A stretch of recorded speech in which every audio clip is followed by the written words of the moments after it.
Take your positions. Take your positions.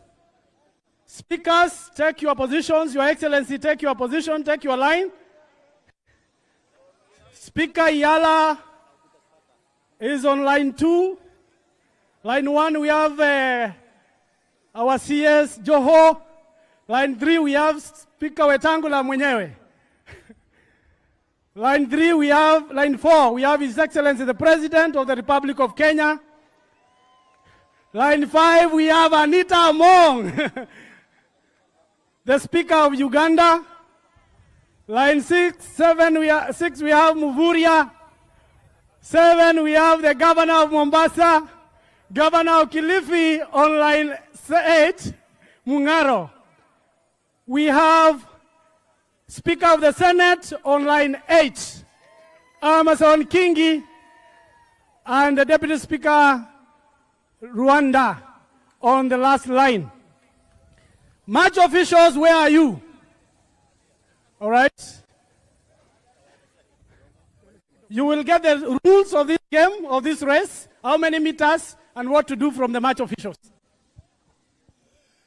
Thank you, sir. Your Excellency, sir, with your permission, hatutapiga makoti chini. On your marks, eh? Yeah. Thank you, sir. Thank you, sir. Thank you, sir. So I'll say on your marks, set, and then you wait for the gun. Thank you, sir. 50 meters, eh? 50 meters, you see the line. On your marks. On your marks. On your marks. Muvuria. Nyuma kidogo. Yeah, okay. Put your hands down, your hands there. Okay, listen carefully. When I say set, don't move. When I say set, you get ready. Then I say go, then you move. All right? Yeah, go is okay. On your marks, set, go! Ah! AG! Ah! And the president takes the first position! Hustler! President, where is the flag? Where is the flag? Where is the flag? Where is the flag? Where is the flag? Sherehe na duru kwa His Excellency the President for winning the race. Woo! Hey! Hey! Hey! Hey! Hey! Hey! What a race! What a race! What a race! Thank you, Your Excellency, the President of the Republic of Kenya. Asanteni sana ma-speakers wetu. Asanteni sana ma-CS wetu. Asanteni sana ma-governors wetu. Naomba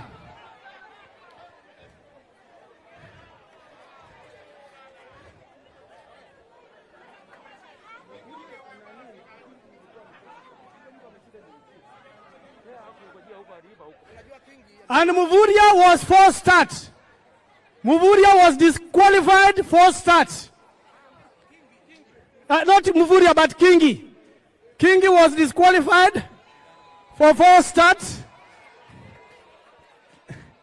Kingi was disqualified for false start. His Excellency the President has taken the first position.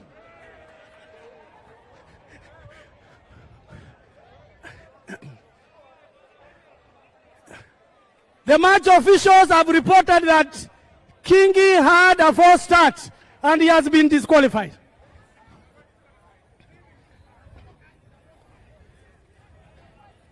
The county government of Mombasa versus mixed team of members of parliament. Tunawauliza muingie kwa uwanja. Once again, members of parliament playing in the mixed team, munaomba muingie kwa uwanja.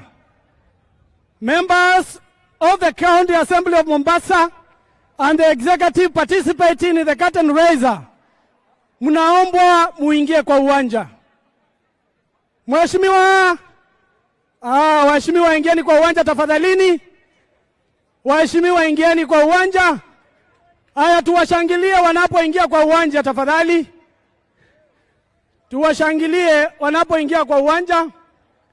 Waheshimiwa, naona kule captain wa Kenya, namuona kule Otiende, na kuona members of parliament wa mabunge tofauti tofauti ya East Africa Community ambao wana participate katika curtain raiser, mnaomba muingie kwa uwanja.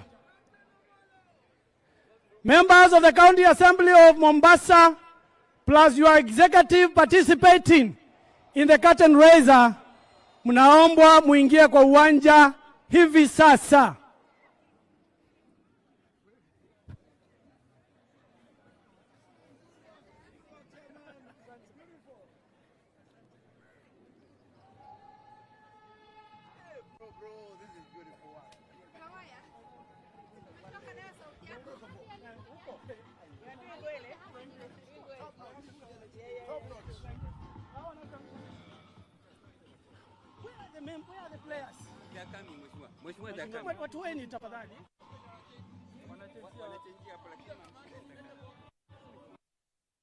Honor and privilege to stand before you today, not only as your Chancellor, but as a committed partner in the mission of Scott Christian University. Today, we celebrate the 59th graduation ceremony, a milestone that highlights the dedication of everyone, particularly our graduating class. To the graduating class of 2024, congratulations. You have reached the culmination of years of hard work, discipline, and faith. Your success today is a testament to your perseverance and the support of this community. I'm deeply excited to join this institution at such a pivotal time. Scott Christian University has a rich legacy of transforming lives through knowledge, faith, and service. I'm committed to building on this foundation and working tirelessly with all of you to ensure that this university continues to be a beacon of excellence and impact. Graduates, your journey does not end here. Instead, it begins anew. The world you are stepping into needs leaders who are not only skilled, but also guided by values. As you leave this campus, I encourage you to embrace your role as agents of change, whether in your workplaces, communities, or families. Let your actions reflect the principles you have learned here.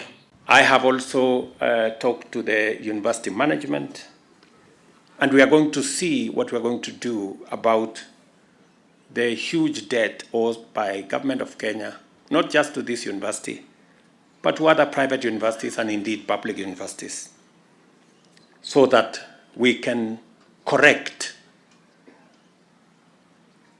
the wrong that went into the funding of our university education and make sure it is on sound footing and that every child in Kenya has a chance, a good chance at life, because they have access education. And that goes all the way to our primary schools and secondary schools and Tibet. We have hired almost 56,000 teachers, and as I talk to you, this month we are hiring another 20,000 teachers. And again, I know there are graduates here who are teachers, and we will consider some of you in our program. So as we do this, we must build a firm foundation for our education, because education is the greatest equalizer. It makes the children of all Kenyans, irrespective of where they come from or their financial status, all our children are equalized by education. And number two, education is what sharpens our human capital.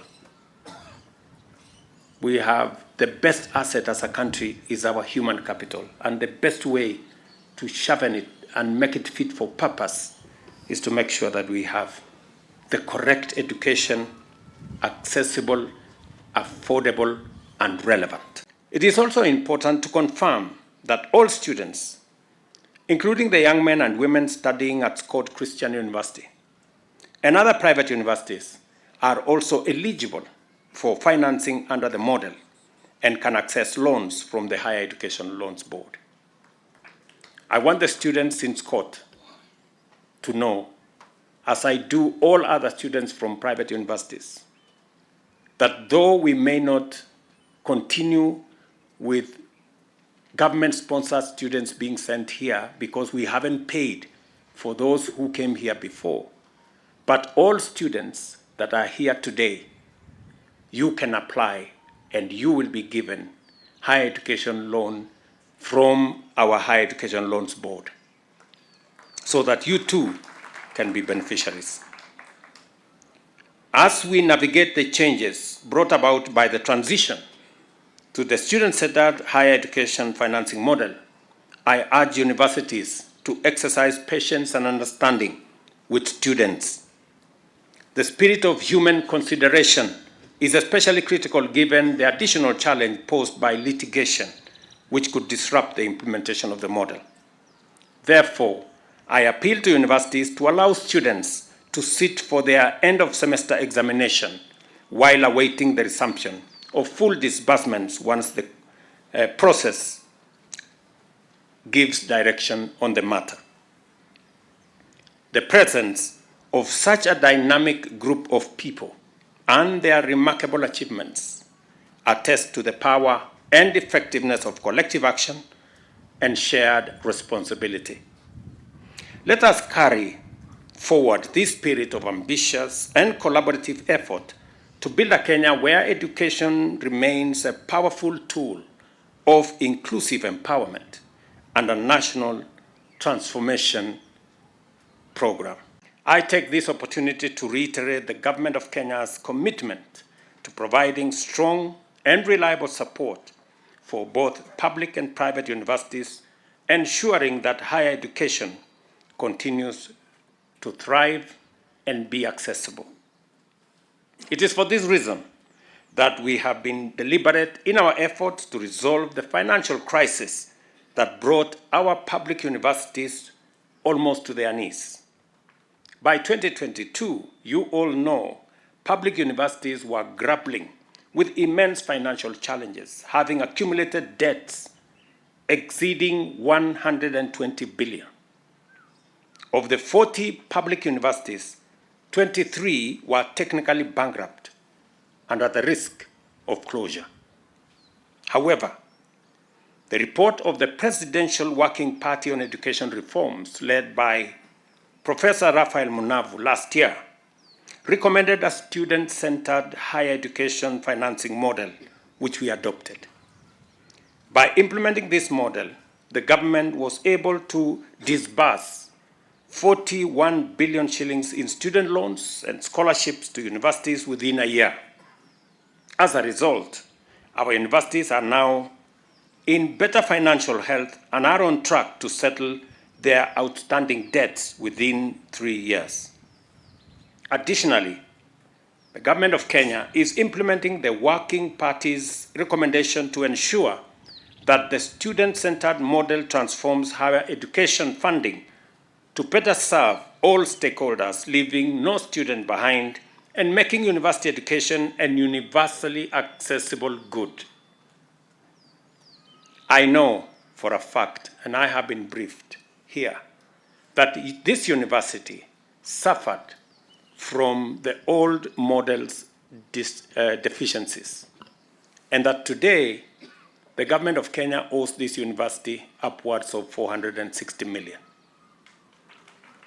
I know it has done big damage to this university, and that is why I took the responsibility to sort out the challenges that bedeviled the old model. The old model almost brought many of our universities to closure. I know this university suffered a great deal. I am aware that this university was temporarily closed for a few months. And it was not right, because we were responsible for the huge debt of 460 million owed to this university. And it is the reason why it cannot be business as usual. We cannot continue the way we have been doing before. It is not right that we continue a model that has created huge debts. And that is why I am deliberate, I am intentional, and I am focused on making sure that we have a model that does not again take our university education to where we have it with 120 billion debt. I am very clear in my mind, and I have worked with all the vice chancellors to make sure that we have a model that makes university education accessible but puts it on a sound financial footing. Over the last month, Your Excellency, you've managed to officiate 3 graduation ceremonies in our universities, including this one. This is indeed a testimony to a special focus on education, including higher education. The focus on higher education is indeed justified because this is the driver of teaching, research, and innovation. All these are aspects that are critical cogs of our bottom-up economic transformation agenda. Your Excellency, please permit me to extend my sincere congratulations to the graduates we are celebrating today. This event is the culmination of years of hard work and sacrifice on their part, and it provides a chance to celebrate the support of their families, lecturers, and peers. Your Excellency, Scott Christian University stands as a pillar of transformative and holistic education in Kenya. Its approach of integrating academic excellence with moral values and a spirit of service is what sets it apart. At a time when the world is rapidly evolving and the challenges we face today grow increasingly complex, institutions like Scott Christian University are critical. They nurture students who not only possess the knowledge to extend and excel, but also the integrity to lead and the compassion to serve. As we serve under your leadership, Your Excellency, the Ministry of Education remains committed to supporting institutions of higher learning like Scott Christian University. Your Excellency, someone once said that plants are fashioned by cultivation, human beings by education. And Scott is a very good institution in fashioning graduates. But education is not just for education's sake. You get empowered so that you can serve the community, and you serve the community by getting into an economic activity, being employed or starting your own business. So, Your Excellency, you've given me the opportunity to serve and carry out your very brilliant plan of getting our young people employed. And in an ongoing program of job migration and online jobs, I will work closely with the Vice Chancellor and the team, see whether we can plug in a few of these graduates into some jobs immediately, so that as they live here today, they benefit from your wonderful plan, Your Excellency.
aweze kuendelea.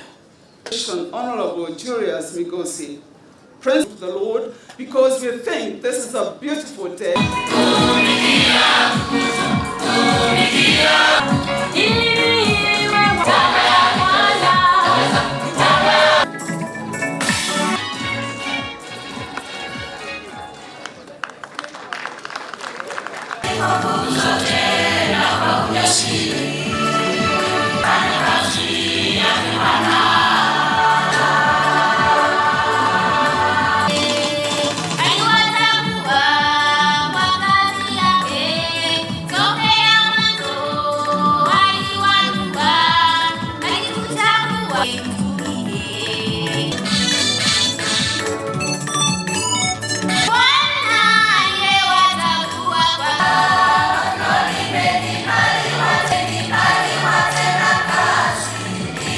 Of Sodom and Gomorrah, and have come to know whether this cry is true or not true.